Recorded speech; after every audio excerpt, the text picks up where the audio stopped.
अस्सलाम वालेकुम। ये क्यों बनता है नूर? ये क्यों बंद? दुरूद शरीफ पढ़ लें।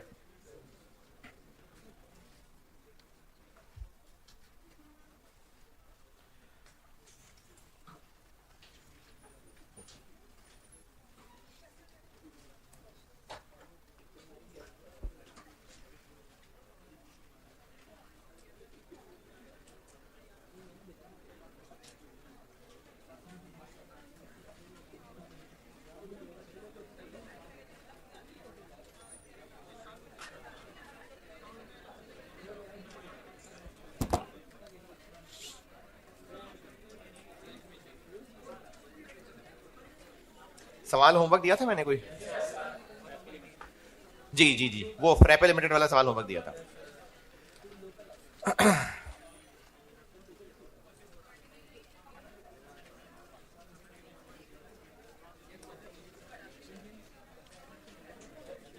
किया होगा तो मसले भी होंगे।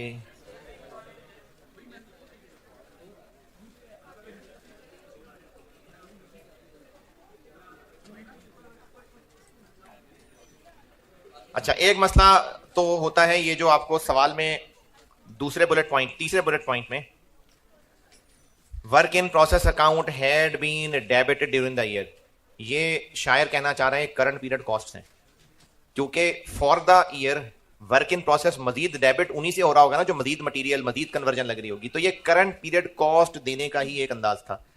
और ब्रैकेट में उसने फिक्स्ड ओवरहेड्स अलग बता दिए ताकि आप पर यूनिट निकालते हुए फिक्स्ड कन्वर्जन का अलग कॉलम बनाएं और बाकी बची वेरिएबल का अलग कॉलम बनाएं।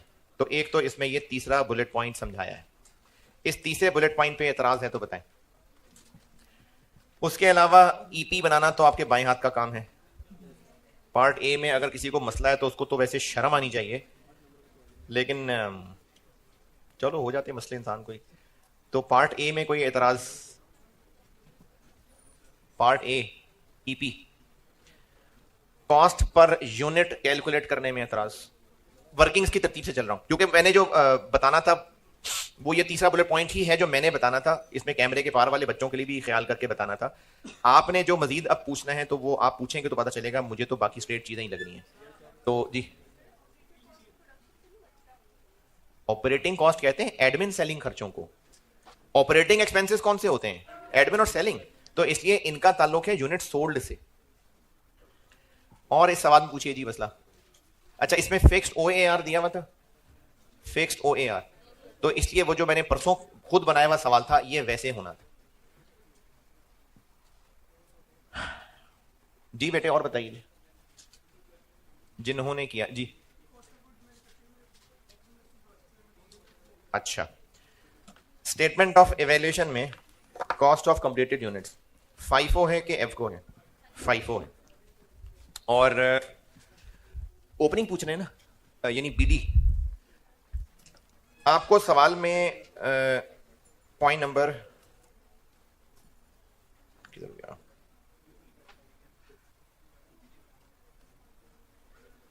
ओपनिंग किधर गया?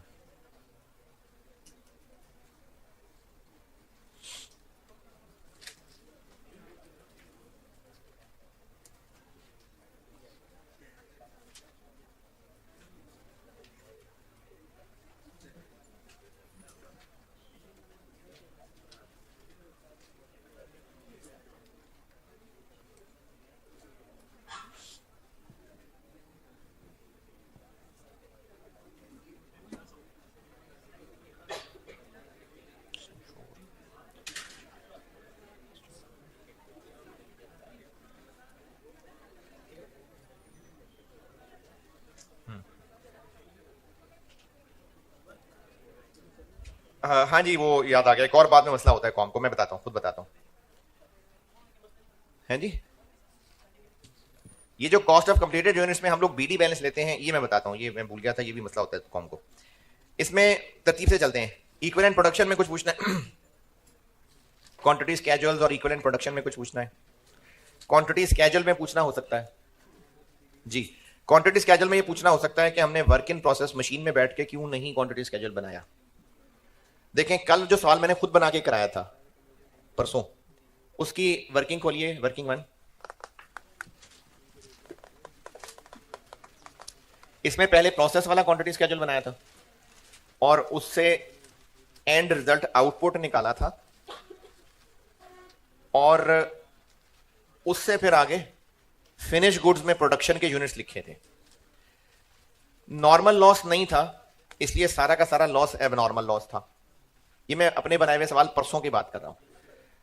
तो प्रोसेस वाला क्वांटिटी स्केड्यूल दो वजहों से जरूरी था। एक तो नॉर्मल लॉस होता तो एएलएजी निकालने के लिए, दूसरा इसके आउटपुट हमें खुद निकालने पड़े तो फिनिश गुड्स में उसको प्रोडक्शन लिखने के लिए। इस सवाल में नॉर्मल लॉस एक्चुअल लॉस कहीं पर कुछ ऐसा है नहीं है। प्रोडक्शन के यूनिट्स सेल्स से रिवर्स करके निकाल लिए, तो वर्क इन प्रोसेस के क्वांटिटी स्केड्यूल बनाने की जरूरत ही नहीं है। अगर कोई चले बनाना चाहे फिर भी तो opening work in process 400, input किधर है, दिया हुआ है नहीं दिया हुआ। Normal loss actual loss normal loss नहीं है। Closing work in process 800, output पता ही नहीं। तो हमें इस वर्किंग से या तो आउटपुट निकालना था या एएलएजी निकालना था। लॉस है नहीं, आउटपुट निकाल नहीं सकते इस वर्किंग से क्योंकि इनपुट ही नहीं है, तो ये वर्किंग हमारे काम की फिर है ही नहीं। वैसे ही अगर अच्छा लगने के लिए करनी हो तो ठीक है, की जा सकती है। फिनिश गुड्स वाले के ओपनिंग फिनिश गुड्स कितने, प्रोडक्शन चलो ना से क्लोजिंग कितने, और सेल 5500। हमें ये चीजें इसलिए चाहिए होती हैं कि एक तो आउटपुट की जरूरत होती है, दूसरा एएलएजी चाहिए होता है। हमने पर यूनिट कॉस्ट के लिए डिनोमिनेटर ईपी लेना होता है और ईपी में इसके यूनिट्स जो होते हैं क्लोजिंग वर्क इन प्रोसेस के होते हैं और एएलएजी के होते हैं। एएलएजी है नहीं, आउटपुट हमें ये पता चल गया, क्लोजिंग वर्क इन प्रोसेस दिया हुआ है, तो इस वर्किंग की ना कोई जरूरत रही नहीं। अगर फिर भी जबरदस्ती बनाना चाहें तो ओके, ये 58 ये है और ये तो बस ठीक है, बना लिया, तालियां बजा लें बस, दैट्स इट। इसके अलावा इसकी जिंदगी का कोई मकसद नहीं था इस सवाल में, तो इसलिए प्रोसेस वाला क्वांटिटी स्केड्यूल नहीं बना सके। और अब स्टूडेंट बन के सोचते हैं कि बना लेते तो फिर ठीक है बना लेते, आपने वर्किंग शुरू कर ली थी लेकिन यहां पर रुक गए, यहां रुक गए या तो सवाल ही छोड़ दिया और कहा चलो सोल्यूशन देखते हैं, या अगर करें भी तो चलो ये नहीं बना पा रहे तो ये बना लेते हैं। यहां से ये मिसिंग फिगर्स मिल गई और स्टूडेंट फ्लो में ही चल रहा था कि हाँ मैंने रिवर्स चल के ये फिगर्स फाइंड कर ली, तो ठीक है खुश हो जाए, कर ली। आप चलें फ्लो में, बन गया प्रोसेस का वर्किंग क्वांटिटी स्केड्यूल बना ले, बनाने के नंबर थोड़ी कटेंगे, ठीक है बना ले। तो क्वांटिटी स्केड्यूल जिन्होंने बना लिया ठीक है, जिनको ये बात समझ आ गई कि इसको बनाने की जरूरत नहीं थी वो भी ठीक है। क्वांटिटी स्केड्यूल में स्टिल एतराज, इक्विवेलेंट प्रोडक्शन में मसला, कॉस्ट पर यूनिट निकालते हुए फाइफो है, करंट पीरियड कॉस्ट के जो दो कॉलम तोड़ा है कन्वर्जन को, इसमें मसला नहीं। अंडर ओवर अप्लाइड की जरूरत नहीं रही क्योंकि फिक्स्ड ओआर नहीं था। पिछले सवालों में मैंने कहीं बताई थी ये बात कि अगर आपको ओपनिंग फिनिश गुड्स की कॉस्ट दी हुई है तो फिर तो उसको यूज कर लें, लेकिन अगर नहीं दी हुई तो आपको कॉस्ट पर यूनिट पिछले साल की भी बनानी पड़ेगी। तो आपको यहां ओपनिंग फिनिश गुड्स की कॉस्ट दी हुई है, नहीं दी हुई, इसलिए कॉस्ट पर यूनिट की वर्किंग पिछले साल की करनी पड़ेगी। और इसके लिए इन्होंने लिखा हुआ है point number second last bullet point में कि इस साल महंगाई हुई थी, तो यहां से हम पिछले साल उल्टा जाएंगे। तो इस साल वाला मटेरियल 100 है या 105 है, तो उससे फिर हम वापस 100 पे जाएंगे, और कन्वर्जन 110 है उससे वापस 100 पे जाएंगे। तो इसलिए कॉस्ट पर यूनिट हमें पिछले साल वाली भी निकालनी पड़ी। जब आपने करंट पीरियड कॉस्ट लिख के 3 column material, conversion variable, conversion fix निकाल ली तो आंसर क्या आया बताइए, 13282 और ये 4669 और ये 2851। और चूंकि हम मार्जिनल एब्जॉर्प्शन का सवाल कर रहे हैं तो इसी को रीअरेंज करके लिखा। ये 2008-18 का सवाल हो रहा है, 19 का क्या है, 18।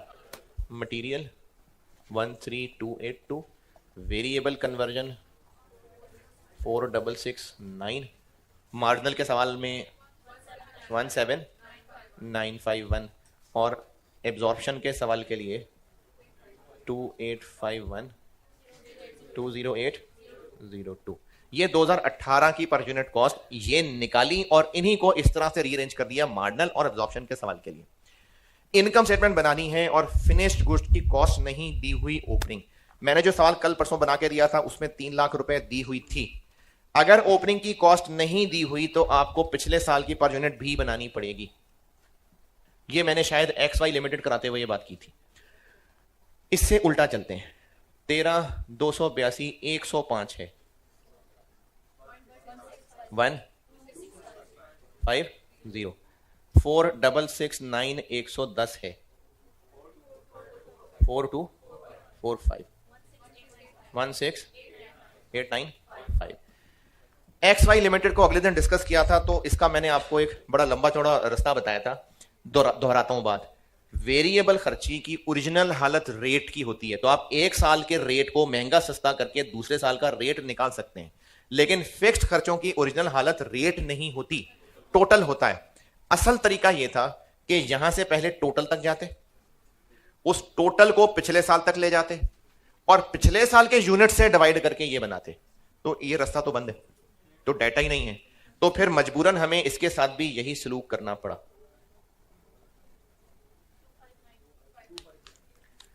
2592 19486 ये कॉस्ट पर यूनिट की वर्किंग है। कॉस्ट ऑफ कंप्लीटेड यूनिट्स एक से कर देता हूं तो दूसरे में सिर्फ इसकी जगह इसका फर्क होगा। आप कॉस्ट पर यूनिट में पूछना कुछ, जब कॉस्ट ऑफ कंप्लीटेड यूनिट्स निकालेंगे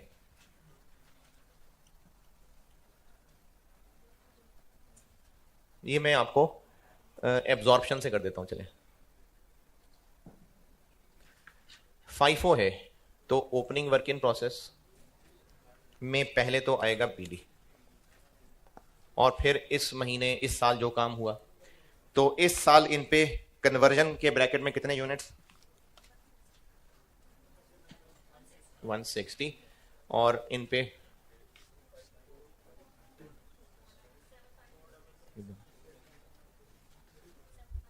720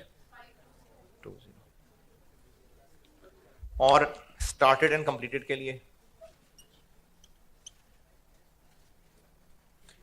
आउटपुट कितना है 5800। अच्छा started and complete sorry 50 400 into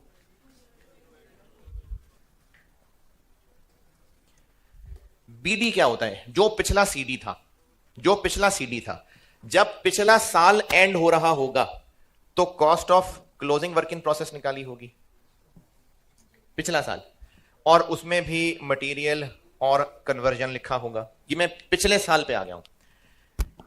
opening work in process कितने हैं 400 यूनिट्स। पिछले साल इनको क्लोजिंग बना के सोचना है। पिछले साल मटेरियल के एतबार से तो ये पूरे थे, पिछले साल का क्लोजिंग निकाल रहे हैं, ठीक है। पिछले साल के क्लोजिंग 400 यूनिट्स इंटू 12650 और कितने परसेंट हैं ये, अभी कितने परसेंट हैं सवाल में गिवन कितनी परसेंटेज है 40, यानी पिछला साल जब एंड हो रहा था, अरे क्या बोल रहे हैं यार, सवाल में जो डाटा दिया हुआ है ओपनिंग वर्क इन प्रोसेस के सामने लिखा हुआ है 60%। जब पिछला साल एंड हो रहा था तो ये 60% कंप्लीट थे, तो पिछले साल की ईपी में इन क्लोजिंग के कितने यूनिट्स आए होंगे 400 का 60% 240।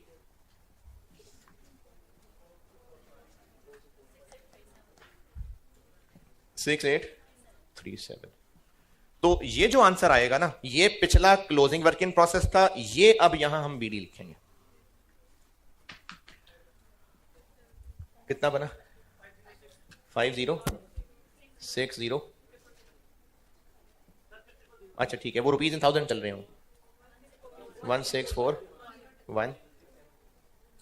अच्छा जो भी है, ये जो आंसर है ये पिछला cost of closing work in process था, ये इस साल इधर BD में लिखेंगे। और मार्जिनल का सवाल कर रहे होते तो ये तो 12,650 और 20,802 ही आता, लेकिन इसमें 75-20 की जगह जी आएगा और ये 6,8 की जगह 4,2 आएगा। तो ऐसे हम लोग कॉस्ट ऑफ कंप्लीटेड यूनिट्स निकालेंगे और इनकम स्टेटमेंट के फेस पे ओपनिंग फिनिश गुड्स पे कौन सा रेट लगा रहे होंगे। एब्जॉर्प्शन का सवाल कर रहे हैं तो ये, मार्जिनल का कर रहे हैं तो ये। अब बताएं जो और पूछना है। उधर हाथ उठा था कोई, इधर मैं खड़ा था तो हाथ उठा नजर आ रहा था, ये इधर यार अभी तो उठाया था किसी ने हाथ। अच्छा जी जनाब, ऑटम 19 जिन्होंने किया ही नहीं वो तो चलो खैर है, अगली दफा सही, लेकिन जिन्होंने किया है इस सवाल में और जो पूछना है तो बेटे पूछे।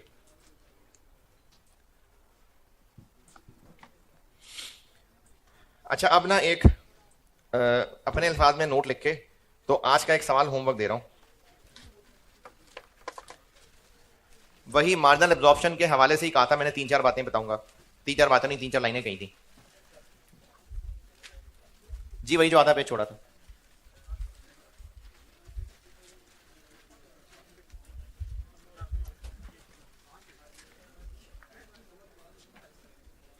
मार्जिनल एंड एब्जॉर्प्शन में एक और चीज बता रहा हूं और इसी के लिए कहा था को आधा पेज छोड़ दें।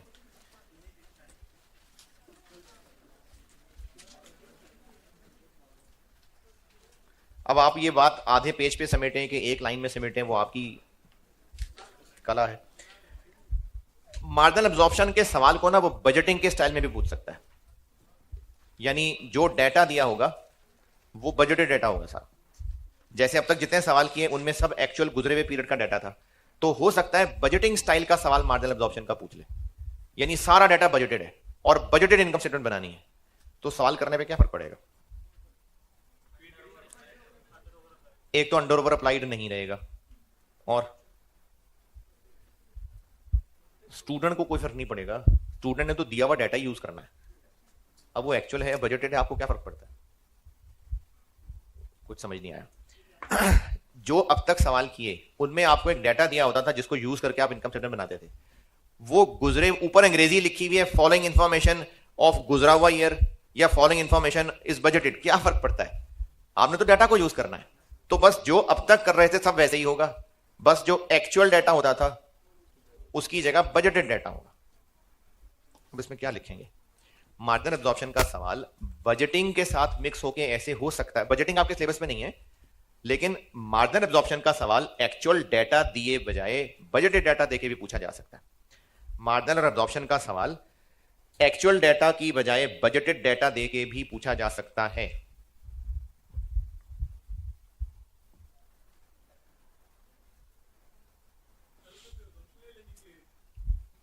अजम्पशन किस बात की। नहीं नहीं, वो आपको बजटेड डाटा दे रहा है तो फिर मांगेगा भी बजटेड इनकम स्टेटमेंट ना। तो मार्जिनल एब्जॉर्प्शन का सवाल बजटेड डाटा देके भी पूछा जा सकता है, तो फिर मांगी भी बजटेड इनकम स्टेटमेंट होगी।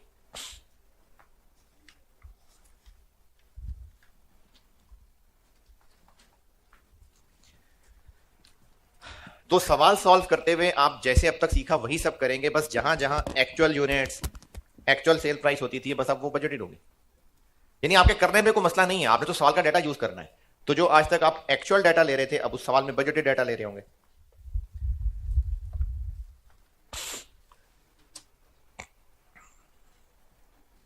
यानी ये एक्चुअल सेल्स की बजाय बजटेड सेल्स होगी, एक्चुअल प्रोडक्शन की बजाय बजटेड प्रोडक्शन होगी। तो इसलिए सवाल करने में मसला नहीं है, सब वैसा ही है। और इसके लिए आप एक सवाल कराएं, अच्छी बात है अगर कराएंगे तो, ताकि कल डिस्कस हो सके। ये इसी चैप्टर में आखिर में एक सवाल रखा हुआ है मैंने, स्प्रिंग 10 अटेम्प्ट और स्प्रिंग या ऑटम 10 अटेम्प्ट का, ऑटम 10 मज़ाहिर पाकिस्तान। इसमें लेबर की अच्छी कैलकुलेशन है, मटेरियल भी अच्छा है। तो ये सवाल सॉल्व करके आइए होमवर्क, तो फिर मैं मसले डिस्कस करता हूं। मज़ाहिर पाकिस्तान करके सवाल है ऑटम 10 का।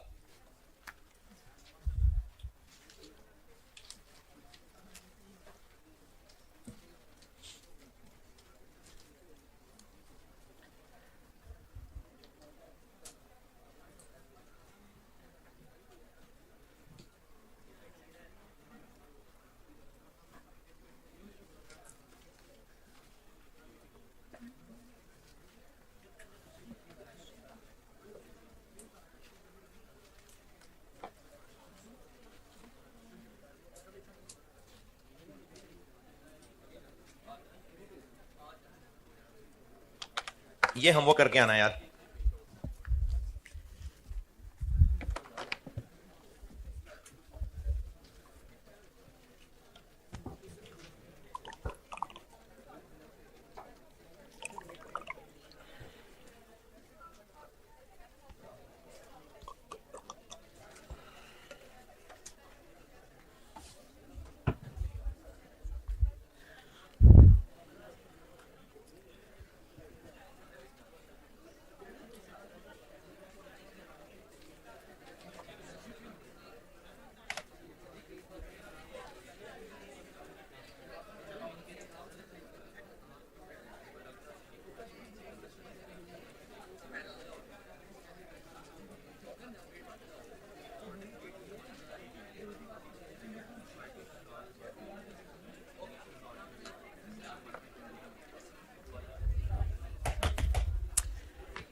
कल स्टैंडर्ड कार्ड बना के दिखाया था और साल के शुरू में बन रहा होगा। ये 2-3 बातें मैंने आपको बता दी थी, बस कंफर्म कर रहा हूं। ये भी कह दिया था कि अगर बिजनेस मार्जिनल कॉस्टिंग फॉलो करता है तो फिक्स्ड वाली लाइन नहीं आएगी। ये कार्ड साल के शुरू में बन रहा है, इसलिए इसमें आपको जो ओवरहेड्स की फिगर्स लिखी नजर आ रही हैं वो OAR हैं। हाँ जी, ये बता दिया था। साल के शुरू में स्टैंडर्ड कार्ड बना लिया, लोगों को टारगेट भी दे दिया, लेकिन अब जब साल गुजर गया तो हमें यह भी देखना पड़ेगा कि जो टारगेट्स बनाए थे उनका क्या बना। वेरिएंस एनालिसिस, ये कोई नया चैप्टर नहीं शुरू कर रहा मैं, ये मैंने कल ही हेडिंग दी थी, standard cost and variance analysis. तो स्टैंडर्ड कॉस्ट में सिर्फ इतना ही बताना था कि बिजनेस ने साल के शुरू में एक स्टैंडर्ड कार्ड बना लिया। वेरिएंस एनालिसिस का कॉन्सेप्ट समझ लें। अच्छा, ये बहुत सारे फार्मूले हैं जो आपको याद करने पड़ेंगे। अगर कोई महारत रखता है कोई बूटियां बना के लेके जाने में तो वो आपका अपना टैलेंट है, शर्म आनी चाहिए वैसे तो, लेकिन वो आपका अपना टैलेंट है। और जिन्होंने ये नहीं करना तो उनको याद तो करने पड़ेंगे। फार्मूले हैं बहुत सारे, याद करने पड़ेंगे, हैं जी। इतने हैं कि मैंने कभी गिनने की जहमत ही नहीं की, बहुत सारे हैं। हैं जी, रेशो से तो ज्यादा ही है, रेशो से तो ज्यादा। हाँ, फार्मूले छोटे छोटे ही हैं, लेकिन बस मिक्स हो जाते हैं। बच्चे अच्छी तरह याद नहीं करते ना तो मिक्स हो जाते हैं। अच्छा, ये फार्मूले आपको याद करने पड़ेंगे, अगर नहीं याद करेंगे तो गलत कर देंगे, फिर ज्यादा से ज्यादा यही होगा और तो कुछ नहीं होगा, सवाल गलत कर देंगे बस। तो फार्मूले तो आपको याद ही करने पड़ेंगे, और अगर आप फार्मूले याद करने के लिए अगस्त का इंतजार कर रहे हैं तो अगस्त में टाइम नहीं मिलेगा, अभी ही याद करने पड़ेंगे। और अगर आप अभी याद करने की कोशिश कर लेंगे तो प्रैक्टिस में बार बार आने से वो हो जाएंगे पक्के। थोड़ी मुश्किल होगी लेकिन आप याद करते रहे बार बार। और मुश्किल इसलिए कह रहा हूं क्योंकि इनमें अल्फाबेट्स हैं, यानी एब्रीवेशंस यूज हो रही हैं, क्योंकि बड़े बड़े सेंटेंसेस याद करने की वजह एब्रीवेशंस यूज हो रही हैं। तो वो एब्रीवेशंस याद करने में ना वो इधर उधर हो जाती हैं चीजें, तो इसलिए आपको याद करना पड़ेगा। वेरिएंस एनालिसिस का कॉन्सेप्ट बता रहा हूं पहले। बिजनेस ने साल के शुरू में बजटेड इनकम स्टेटमेंट बनाई और उस इनकम स्टेटमेंट में इन्होंने कैलकुलेशंस के बाद ये देखा कि हम 20 मिलियन का प्रॉफिट कमा लेंगे। साल गुजरा, सारी टीम ने अपनी अपनी एफर्ट्स की और इस बिजनेस ने एंड रिजल्ट ये देखा कि एक्चुअली प्रॉफिट हम कमा सके 11 मिलियन का। तो ये जो 9 मिलियन हम नहीं कमा सके, ओहो, कह के छोड़ दें या इसकी वजह ढूंढें? वजह ढूंढनी पड़ेगी। चले जी, क्या वजह हो सकती हैं? सेल्स कम हुई होंगी, या तो एक सीधा सा जवाब तो यह है कि या तो सेल्स का मसला है या कॉस्ट का मसला है। अच्छा, सेल्स को और तोड़ते हैं। सेल्स के मसले में फिर दो बातें, या तो जितने यूनिट्स सोचे थे उतने यूनिट्स नहीं बिके, या जितनी प्राइस सोची थी, यानी मसला यूनिट्स और प्राइस तक भी तोड़ना पड़ेगा। अच्छा, खर्चों की बात करें तो या तो मटेरियल का मसला होगा, या लेबर का मसला होगा, या ओवरहेड का मसला होगा। मटेरियल का क्या मसला हो सकता है? हो सकता है कि हमने जितने किलो सोचे थे उससे डिफरेंट लगे, हो सकता है जितने पैसे सोचे थे उससे डिफरेंट लगे। लेबर हो सकता है जितने पे दिहाड़ी पे लोग सोचे थे वो डिफरेंट पड़ा, जितने आर सोचे थे वो। यानी हम इस 9 मिलियन के पॉसिबल रीजंस ढूंढ रहे हैं और इस सारी मेहनत को वेरिएंस एनालिसिस कहते हैं।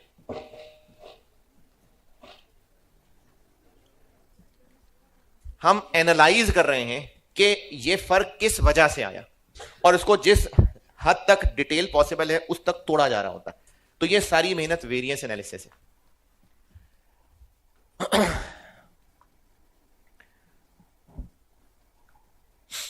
तो इन सब के फार्मूले, केसेस, तो इस तरह करके ना काफी सारे फार्मूले हैं जो आपने करने हैं याद। किसी दौर में मैं ये फार्मूले बोर्ड पे समझा के लिखवाया करता था, लेकिन मुझे फिर फील हुआ कि बच्चे देखते कुछ और हैं, उसको समझते कुछ और हैं, रजिस्टर पे लिखते कुछ और हैं, और बाद में याद कुछ और करते हैं। तो मैं इसमें सिर्फ ये कर सका कि फिर आपको वो किताब में ही लिख के दे दिए। तो मैं आपको ना अब अभी ना खोलें किताब बेशक, जब कहूंगा तो फिर अब मैं करने ये लगा हूं कि आपको ना ये सारे एक एक करके, यानी मटेरियल, लेबर, ओवरहेड्स, और ओवरहेड्स में भी वेरिएबल और फिक्स अलग अलग, और सेल्स, इन सब के फार्मूले पढ़ाने लगा हूं, समझाऊंगा, खुद सवाल बना के प्रैक्टिस कराऊंगा, और जब एक बार सबकी सीधी सीधी प्रैक्टिस हाथ से गुजर जाएगी तो फिर टेढ़े टेढ़े पास्ट पेपर्स के सवाल भी करेंगे। ये है एजेंडा इस चैप्टर का। तो मैं समझाऊंगा और कुछ तो डिराइव करके भी दे दूंगा, और अगर आपको समझ आ गया तो ठीक है, नहीं तो करना है तो याद ही है। और फिर मैं आपकी किताब से पढ़ाऊंगा तो आप इधर उधर हो जाएंगे, तो मैं फिर वो किताब ना सामने स्क्रीन पे खोल दूंगा। तो मैं समझा के डिराइव करके जो बोर्ड पे कर रहा हूँ, आपने वो नोट करना हो तो ठीक है, नहीं तो कोई मसला नहीं है, लिखा तो किताब में हुआ ही है। वो आप लिखना चाहें तो लिख लीजिएगा, लेकिन समझा के फिर मैं यहां स्क्रीन पे किताब भी दिखा दिया करूंगा। मटेरियल से शुरू करते हैं। ये अगर नोट करना हो तो कर लें फिर मैं।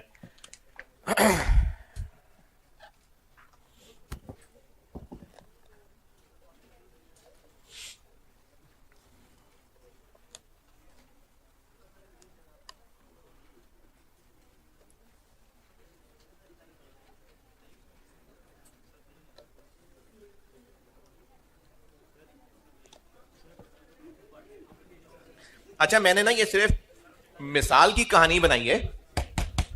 ये सारी मेहनत सिर्फ तब नहीं करनी अगर नुकसान जो सोचा था वैसा वैसे उससे कम हुआ है। तो अगर 31 हो गया तो भी देखना है, यानी अगर मैच जीत गए हैं तो सब अच्छा है, हार गए हैं तो फिर वजह ढूंढे, नहीं जीत गए हैं तो भी वजह ढूंढनी है। तो वेरिएंस एनालिसिस जो सोचा था वो नहीं हुआ, क्योंकि जो सोचा था अगर वो नहीं हुआ तो इसका मतलब है कि या तो हमने कहीं कुछ अच्छा परफॉर्म किया होगा, तो जो अच्छा है उसको कंटिन्यू करें, और जो बुरा परफॉर्म किया होगा उससे आइंदा ठीक करें। तो इसलिए वेरिएंस एनालिसिस तो करना ही है।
पहले आप लोगों को पढ़ाने लगा हूं मैं कॉस्ट वेरिएंसेस, यानी पहले हम लोग मटेरियल, लेबर, ओवरहेड्स के वेरिएंसेस पढ़ेंगे, फिर सेल वेरिएंसेस पढ़ाऊंगा। तो पहले कॉस्ट वेरिएंसेस पढ़ा रहा हूं।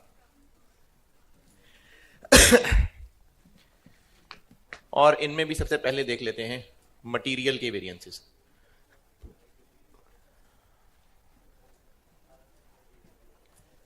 मटेरियल के वेरिएंसेस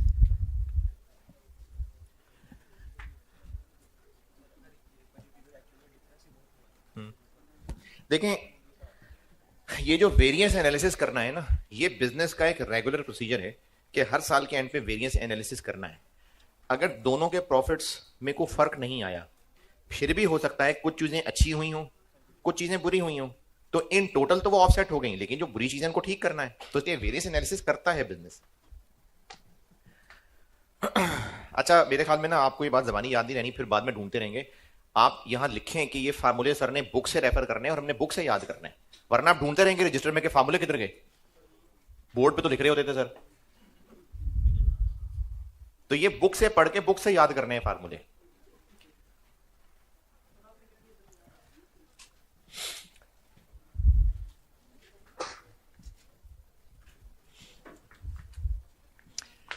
खोलें बुक। अभी सामने स्क्रीन इसलिए नहीं लाऊंगा कि फिर आप ये समझने की बजाय उधर देख रहे होंगे। अभी पहले कुछ जबानी बताता हूं। अच्छा, मैंने कोशिश तो की हुई है काफी सारी चीजें जितनी भी डिटेल्ड और समझा सकूं, लेकिन फिर भी जो मैं आपको पढ़ने को कहूंगा, अगर आपको कुछ और लिखने की जरूरत लगे तो अपने नोट्स जरूर बनाना। नई बुक में पेज, ये नहीं है, नहीं है ये, और पीछे पीछे पीछे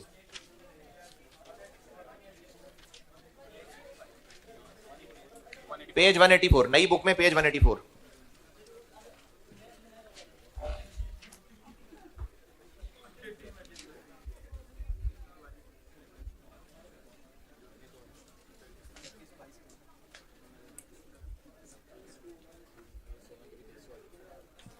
हाँ जी, पहुंचे।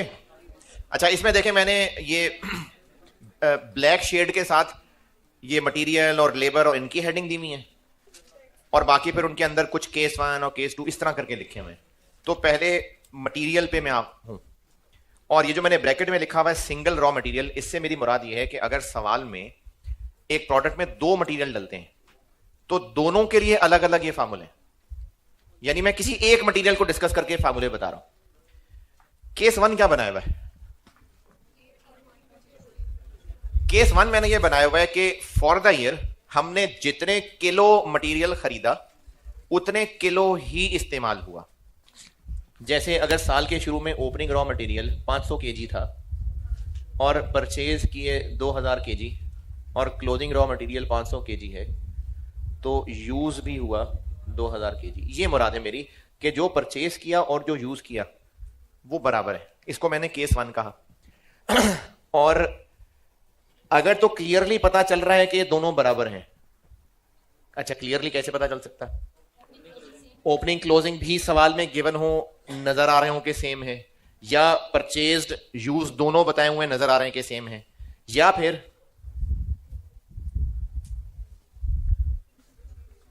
तो भी बराबर ही है। भाई कुछ नहीं पता है, कुछ नहीं है। तो मटेरियल जितना खरीदा और जितना इस्तेमाल हुआ वो बराबर है, तो ये केस 1 बनाया है।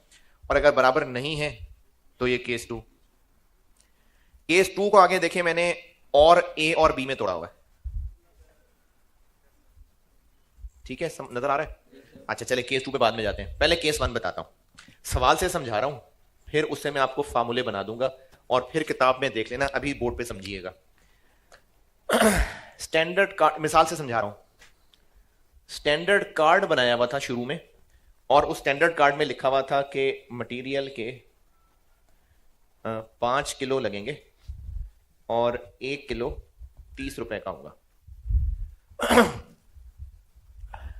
अच्छा, एक काम करिए, मैं तसल्ली के लिए पूछना चाह रहा हूं, वैसे तो सब अक्लमंद बच्चे होते ही हैं। कल जो मैंने रजिस्टर देखिए, कल जो रजिस्टर में आपने स्टैंडर्ड कार्ड नोट किया होगा, मटेरियल ए देख लें। चले 60 रुपए और 180 रुपए में क्या फर्क है? 60 रुपए है 1 किलो का रेट और 180 है प्रोडक्ट के 1 यूनिट में इतने रुपए का। तो ये फर्क इस चैप्टर में बड़ा इंपॉर्टेंट है रखना। ठीक है, 60 और 180 में फर्क है, 20 और 100 में फर्क है। तो ये मैंने इस वक्त 60 रुपए लिखा है कि 180 रुपए? ये मैंने 60 लिखा है।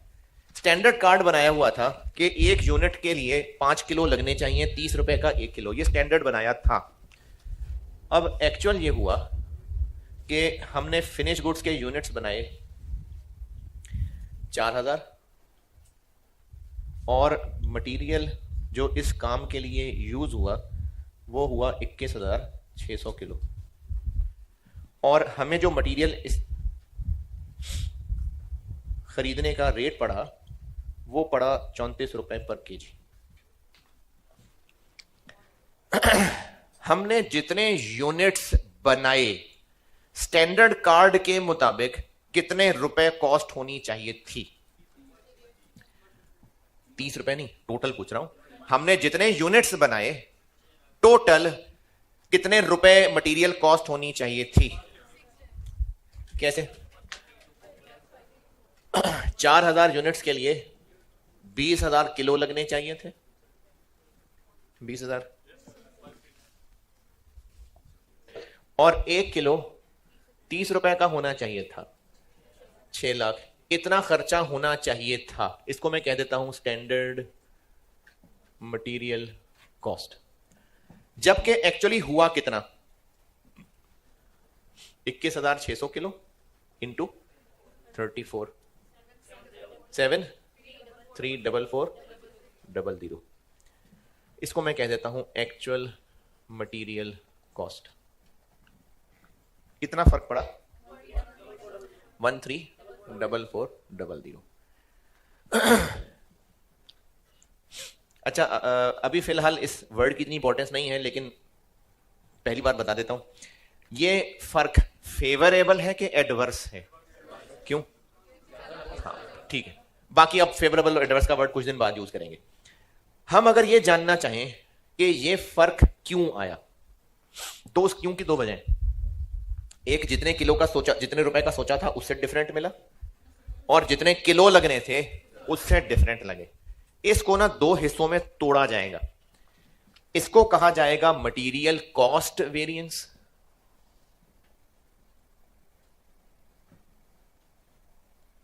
इसको तोड़ते हैं। जितने किलो हमने सोचे थे उससे डिफरेंट लगे, ये वजह है, और जितने रुपए किलो सोचा था उससे डिफरेंट मिला, ये दूसरी वजह है। इन दोनों वजहों को अलग अलग इस 134 में तोड़ना।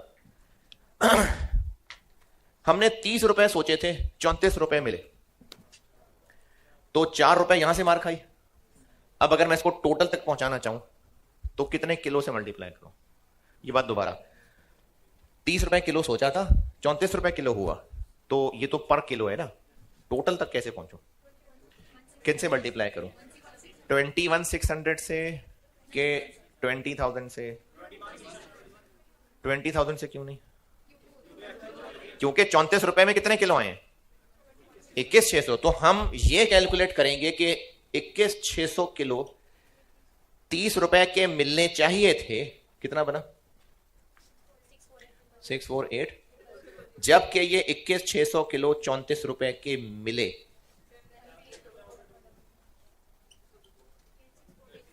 86।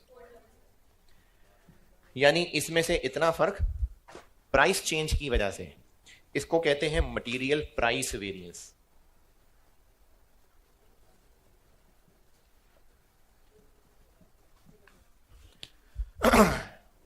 अब हम ये देखना चाह रहे हैं, अच्छा चलो ठीक है, प्राइस की वजह देख ली, किलो की वजह से कितना फर्क पड़ा।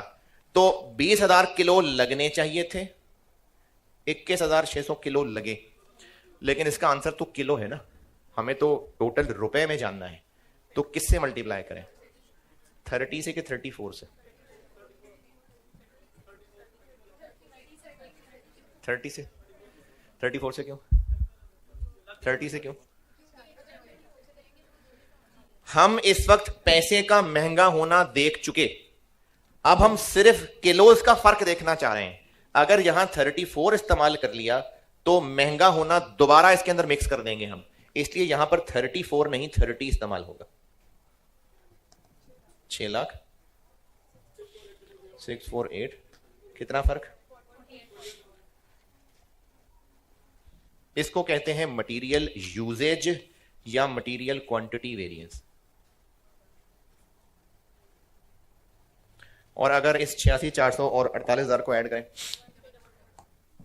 तो मटेरियल कॉस्ट वेरिएंस का मतलब है जितने यूनिट्स एक्चुअली बने उनके लिए कितने रुपए मटेरियल कॉस्ट लगनी चाहिए थी, कितने रुपए मटेरियल कॉस्ट लगी, फर्क मटेरियल कॉस्ट वेरिएंस। इसको आगे मजीद तोड़ना, कितना मसला प्राइस महंगे होने की वजह से हुआ, कितना जो किलो सोचे थे उसकी वजह से हुआ। जो प्राइस की वजह से हुआ उसके डिफरेंस को कहेंगे मटेरियल प्राइस वेरिएंस, और जो किलोस का फर्क है उसको कहेंगे मटेरियल यूजेज वेरिएंस। और ये तो मैंने चलो कॉन्सेप्ट समझाया। याद करने के लिए अगर हम फार्मूले बनाएं तो उसके लिए मैं पहले आपको ना 4 टर्म्स बता रहा हूं। ये मैंने बुक में लिखी हुई है, यहां मैं आपको समझाने के लिए दोबारा लिख के बता रहा हूं, वरना मैंने लिखी हुई है। SQ यानी स्टैंडर्ड क्वांटिटी, ये टर्म यूज किया करेंगे actual total material quantity which should have been used for actual production. इस सवाल में कितने यूनिट्स एक्चुअली बनाए? 4000। 4000 यूनिट्स के मुताबिक 4000 यूनिट्स के लिए कितने किलो लगने चाहिए थे? 20000। उसको SQ कहते हैं। और AQ क्या होगा? अरे एक्चुअल नहीं भाई, स्टैंडर्ड। वो यहां एक्चुअल बोलना था मैंने, स्टैंडर्ड एक्चुअल नहीं, सॉरी स्टैंडर्ड। उतने टोटल किलो जो लगने चाहिए थे जितने फिनिश गुड्स बनाई उनके लिए, ये SQ है। और इसकी जगह अगर मैं एक्चुअल ले आऊं, actual total material quantity used which have been used for actual production, इसको AQ कहेंगे। है ये दोनों टोटल, ठीक है, टोटल हैं ये दोनों। जितने टोटल किलो लगने चाहिए थे स्टैंडर्ड कार्ड के मुताबिक और जितने एक्चुअली लगे, ये AQ, ये SQ। और AC, SC और AC 1 किलो एक्चुअली कितने का मिला? 1 किलो कितने का मिलना चाहिए था? ये SC और AC। और अगर आप इसी पेज पे देखें तो मैंने डब्बे में ये लिखा हुआ है। अगर आप इसको और एक्सप्लेन करना चाहें तो आप जरूर कर सकते हैं।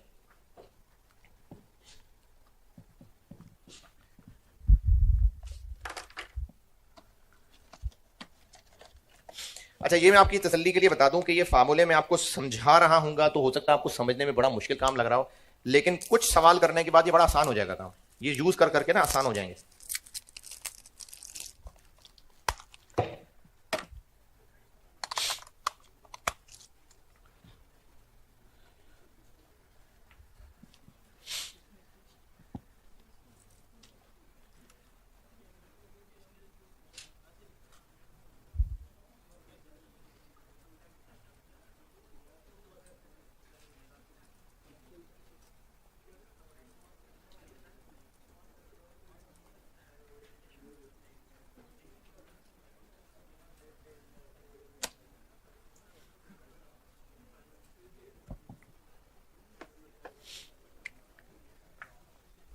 हाँ जी, SQ, AQ, SC, AC। Okay, ये जो मैंने डब्बा बुक में बनाया ना बेटे, आप इसको पढ़ लें। अगर मैंने यहां कुछ ज्यादा तफसील लिख दी है या मैंने कुछ समझा ज्यादा दिया है तो आपको और लिखना चाहें तो बिल्कुल लिख लें। ज्यादा इंपॉर्टेंट मेरे लिए ये है कि आपको ये फर्क समझ आ गया हो, SQ और AQ। और अगर इनको याद करने के लिए फार्मूले बनाना चाहें तो ये क्या है? AQ, ये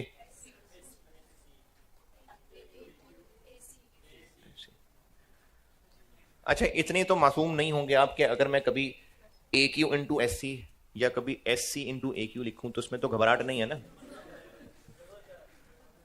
तो प्राइस वेरिएंस का फार्मूला क्या बना? मैं कभी ऐसे बोल रहा हूँ और कभी मैं ऐसे बोल रहा हूँ, SC इंटू AQ। तो एक्चुअल क्वांटिटी को स्टैंडर्ड कॉस्ट से मल्टीप्लाई करके माइनस एक्चुअल कॉस्ट से मल्टीप्लाई करके, ये प्राइस वेरिएंस का फार्मूला है। और अगर इसका फार्मूला बनाएं तो ये 20000 क्या है? SQ इंटू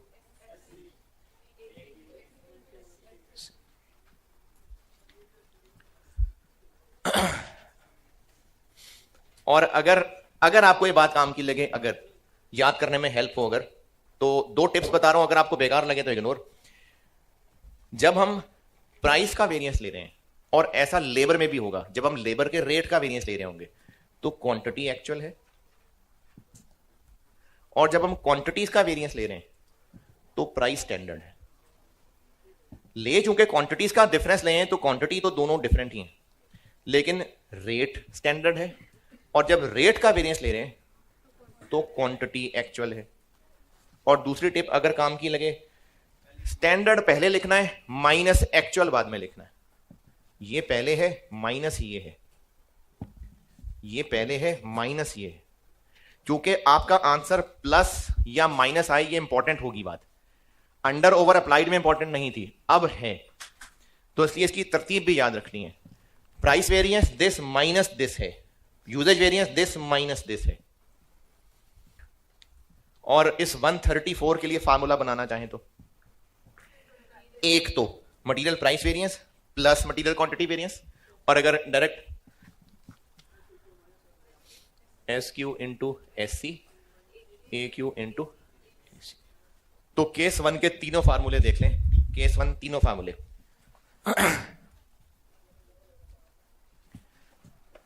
केस 1 के तीनों फार्मूले,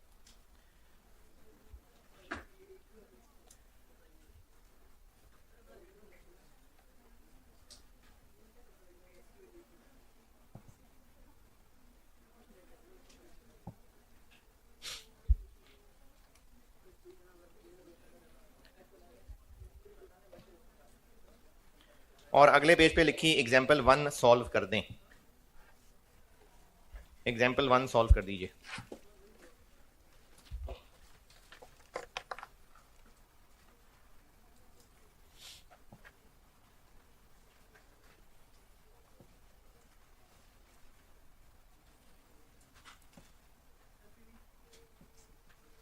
क्या हुआ? अगले पेज पे एग्जाम्पल 1 है, वो कर दें सॉल्व।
ये डब्बे में इसका एंड आंसर दिया हुआ है, अगर को टैली नहीं कर रहा तो बताएं, करके दिखा देता हूं।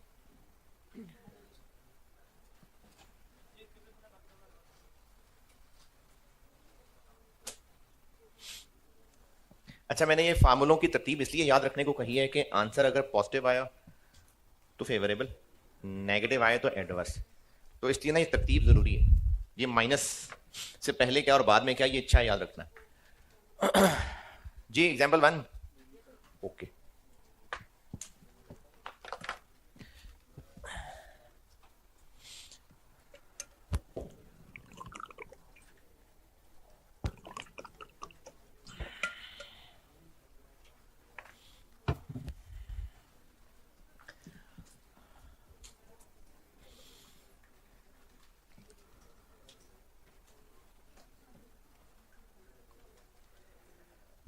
अच्छा, ये चैप्टर ना बड़ा इंपॉर्टेंट है एग्जाम पॉइंट ऑफ व्यू से।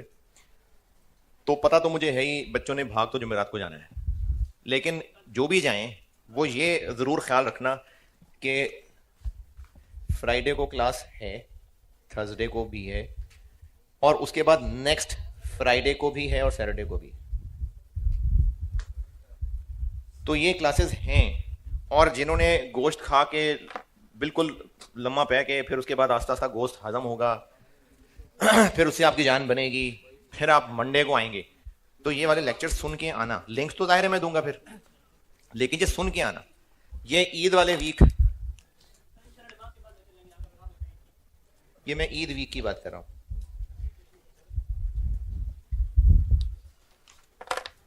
तो वेरिएंस बहुत इंपॉर्टेंट है और ये यही चल रहा होगा। तो ये जिन्होंने घरों को जाना है वो ये फिर लेक्चर सुन के आना। अच्छा, मैंने वैसे तो उस दिन ही असल पता लगेगा, बच्चे बड़के मार देते हैं बाद में गायब हो जाते हैं, लेकिन फिर भी मैं आइडिया लेने के लिए पूछ रहा हूं। ये जो ये वाला थर्सडे फ्राइडे है, आप में से कितने लोग फिजिकली बैठे होंगे? क्योंकि मैंने फैसला करना है कि दोनों जगह पढ़ाना है कि एक जगह पढ़ाना। अच्छा, सारे ही होंगे। और ये वाला, चल ठीक, ठीक है, फिर रेगुलर यहीं जैसे क्लास है वैसी होगी। ठीक है जी, अल्लाह हाफ़िज़।